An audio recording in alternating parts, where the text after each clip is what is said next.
శ్రీమాత్రే నమ. జయ గురు దత్తాత్రేయ నమ. ఈ వీడియోలో మనం ధనుసు రాశి వారికి జీవితంలో అదృష్ట యోగాన్ని ఇచ్చే దశలు ఏమిటి, ఏ దశలు జరిగినప్పుడు జాతకుడు జాగ్రత్తగా ఉండాలి అన్న విషయాన్ని మనం ఈ వీడియోలో తెలుసుకునే ప్రయత్నం చేద్దాం. మరి ధనుసు రాశి వారికి వీటిలో ఉన్నటువంటి నక్షత్రాలు మూల, పూర్వాషాఢ, ఉత్తరాషాఢ. అంటే చాలా వరకు ఈ రాశిలో మూలా నక్షత్రంలో ఎవరైతే జన్మిస్తారో వారికి కేతు మహాదశతో జీవితం ప్రారంభమవుతుంటుంది. అంటే ఈ కేతు మహాదశ కేవలం 7 సంవత్సరాల నుంచి వాళ్ళు జన్మించిన పాదాన్ని బట్టి 6 నెలల వరకు ఉండొచ్చు. అయితే ఈ కేతు మహాదశ ఎవరికన్నా పెద్దగా గ్రోత్ ఉండదు. అది అప్పుడు బాల్య దశ కాబట్టి అప్పుడు చిన్నతనం ఉన్నటువంటి స్థితిని బట్టి ఉంటుంది. దాని తర్వాత వచ్చినటువంటి శుక్ర మహాదశ అంటే వాళ్ళు పుట్టిన పాదాన్ని బట్టి శుక్ర మహాదశ 20 సంవత్సరాలు ఉంటుంది. లేదు మీరు పూర్వాషాఢ నక్షత్రంలో జన్మించి ఉంటే మీరు శుక్ర మహాదశతో మీ లైఫ్ స్టార్ట్ అవుతుంది.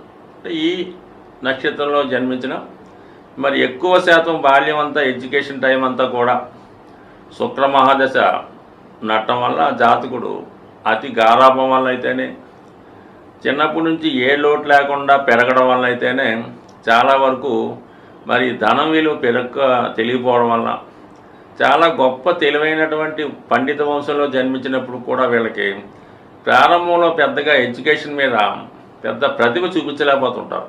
అతి గారాభం వల్ల అవ్వచ్చు, ఓవర్ కాన్ఫిడెన్స్ వల్ల అవ్వచ్చు, చాలా బద్ధకం, పోస్ట్ పోన్ మెంటాలిటీ వల్ల అవ్వచ్చు. ఈ కారణం వల్ల ఇంచుమించుగా వీళ్ళు శుక్ర మహాదశ అంతా కూడా చాలా వరకు బాధ్యతారహితంగా ఉండే అవకాశం ఉంది. అంటే 26, కొంతమందికి 27 కూడా వస్తాయి దశ పూర్తవబోతులకి.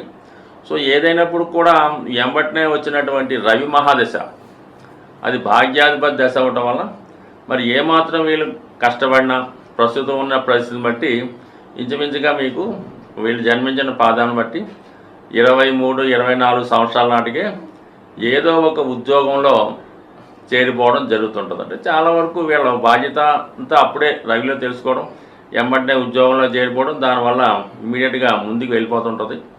ఇది ఒక 6 సంవత్సరాలు అంటే ఇంచుమించుగా వీళ్ళ ఈ 32, 33 సంవత్సరాల ఆబోతులకి వెల్ సెటిల్డ్. చాలా వరకు అదే టైంలో వివాహం జరిగిపోతే కొంతమంది సంతానం కూడా కలిగిపోతూ ఉంటారు.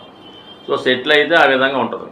అంటే ఇంచుమించుగా మనకి ఈ చంద్రమహాదశ వచ్చిన తర్వాత అదే రవి తర్వాత చంద్రుడు. అంటే ఇంచుమించుగా బాల్యంలో కేతువు, శుక్రుడు, రవి అంటే ఇంచుమించుగా 32, 33కి అయిపోతాయి.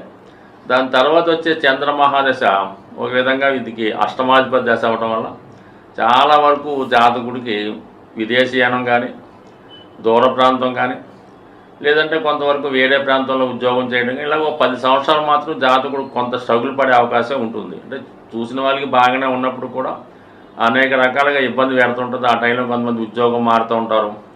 ఈ విధంగా అదో 10 సంవత్సరాలు కొంతవరకు మిక్స్డ్గా ఉంటుంది. మరీ ఇబ్బంది పెట్టదు, మరీ అధికమైనటువంటి డెవలప్మెంట్ అవ్వదు. దాని తర్వాత ఏంటంటే మరి ఈ కుజ మహాదశ ఇంచుమించుగా అప్పటికి ఉన్నటువంటి కుజ మహాదశ జాతకుడిని కంపల్సరిగా ఒక మంచి గృహయోగాన్ని, సంతానం యొక్క అభివృద్ధిని ఇచ్చే అవకాశం ఉంటుంది. ఒక 7 సంవత్సరాల్లో చాలా వరకు బాగుంటుంది. దాని తర్వాత వచ్చే రాహు మహాదశ ఇది ఖచ్చితంగా అప్పుడున్నటువంటి స్థాయిని బట్టి జాతకుడు ఏదో విధమైనటువంటి స్ట్రగుల్ పేర్కోవడం జరుగుతుంటుంది. అప్పుడు భార్య వల్ల, సంతానం వల్ల, ఉద్యోగం వల్ల, లేదంటే తను చేసినటువంటి సెల్ఫ్ మిస్టేక్స్ వల్ల ఇబ్బంది పడే అవకాశాలు ఎక్కువగా ఉంటాయి.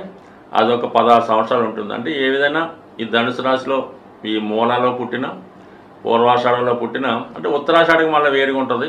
అది ఒక పాదం ఉంటుంది కాబట్టి ఎక్కువగా ఈ 2 నక్షత్రాల్లో జన్మించిన వాళ్ళకి ఇది వర్తిస్తుంది అన్నమాట. ఇది ఒక 20 వేసుకున్నాం. దాని తర్వాత ఒక 6, దాని తర్వాత 36, 43, 43 నుంచి వచ్చినటువంటి 18 సంవత్సరాలు అటు ఇటుగా 61వ సంవత్సరం వచ్చేదాకా మాత్రం కొంత స్ట్రగుల్ ఫేస్ చేస్తూ ఉంటాడు జాతకుడు. కొన్ని నిజాయితీగా ఉన్నవాడు ఎక్కువ ఇబ్బందులు పడుతుంటాడు.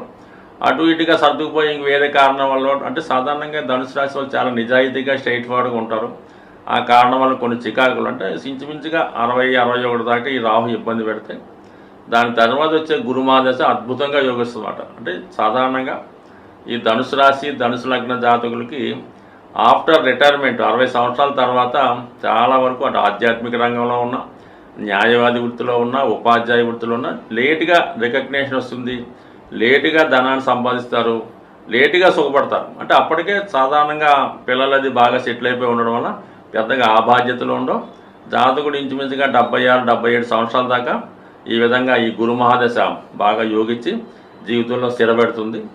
దాని తర్వాత వచ్చినటువంటి మళ్ళా ఈ శని మహాదశ కొంతవరకు ఆరోగ్య సమస్యలు, ఎక్కువగా ఈ రాశి వారికి వచ్చే బ్యాక్ పెయిన్, మోకాళ్ళ నొప్పులు, ఓల్డ్ ఏజ్ ప్రాబ్లమ్స్, అది అప్పుడు స్థితి బట్టి ఆధారపడి ఉంటుంది. బట్ ఏదైనా ఎంత కష్టపడినా ఎంత సుఖపడినా జీవితంలో మాత్రం చివరి టైంకి కొంతవరకు జాతకుడు తన జాగ్రత్తలో తను ఉండడం మంచిది. ఇతరుల మీద ఆధారపడకుండా తన వరకు కొంత ఉంటేనే చివరి జీవితం. అంటే సాధారణంగా ఈ రాశి వారు ఎవరిని ఆశించడం కానీ, ఒకరి దగ్గర ఉండడం కానీ, ఎవరి దగ్గర ఆశించడం కానీ ఉండదు. కాబట్టి మీ జీవితం బాగుండాలంటే చివరి జీవితం కొరకు మీరు కొంత ధనాన్ని పెట్టుకోవాలి. చాలామంది ఈ రాశిలో జన్మించిన వారు చివరిలో సంపాదించిన ధనాన్ని ఏదో ఎండోమెంట్స్కో, భగవంతుడికో, దేవాలయానికి ఇస్తూ ఉంటారు. అలా కూడా ఇవ్వచ్చు, బట్ మీ వరకు కూడా ఉంటుంటే బాగుంటుంది. మరి ఈ రాశి వారు కంపల్సరీగా జీవితంలో చిన్నప్పటి నుంచి కూడా చేయవలసింది ఏంటంటే సూర్య నమస్కారం, ఆదిత్య ఉదయం, ఆదివారం నియమంగా ఉండడం చేసుకోవాలి. వీళ్ళు ఎక్కువ శాతం కనక పుష్యరాగం అనే ఉంగరాన్ని ధరించడం వల్ల జీవితం మంచి నడవడికతో అదృష్టపరంగా వెళ్ళే అవకాశం ఉంది. అలాగే ఏదన్నా మూలా నక్షత్రంలో జన్మించిన వారైతే మాత్రం వైడ్యూర్యం ధరించడం వల్ల ఏంటంటే వాళ్ళ జీవితం చాలా వరకు అనుకూలంగా ఉండే అవకాశం ఉంది. అలాగే వీళ్ళు కనక పుష్యరాగాన్ని, కెంపు ఉంగరాన్ని, పగడాన్ని కూడా ధరించవచ్చు. ఏదన్నా 9వ రాశి, సహజంగా ఇది 9వ రాశి రాశి అవ్వటం వల్ల ఇది ఒక అదృష్టాన్ని కలిగించే రాశి.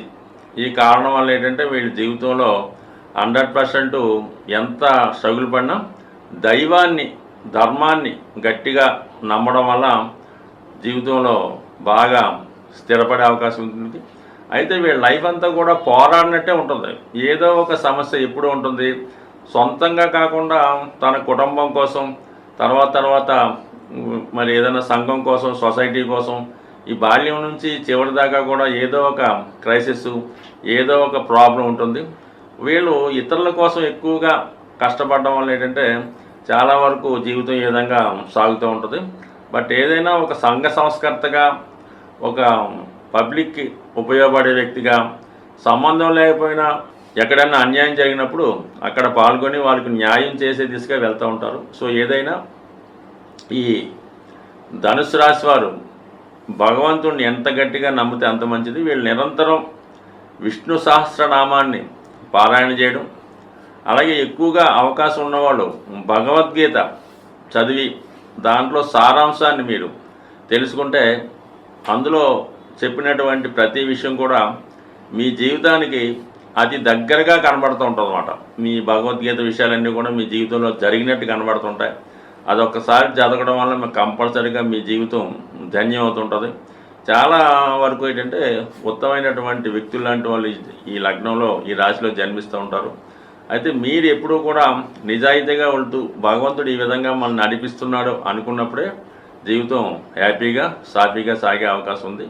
బట్ ఏదైనా ఈ రాశి వారికి గురు మహాదశ వీళ్ళ జీవితంలో వస్తే అదే చాలా అదృష్టవంతమైంది.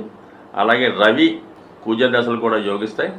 శుక్ర మహాదశ మరి ఎప్పుడు వచ్చినా కూడా ఖచ్చితంగా అది సౌకర్యాలు ఇస్తూనే చాలా ఇబ్బందులు పెట్టే అవకాశం ఉంది. స్వస్తి.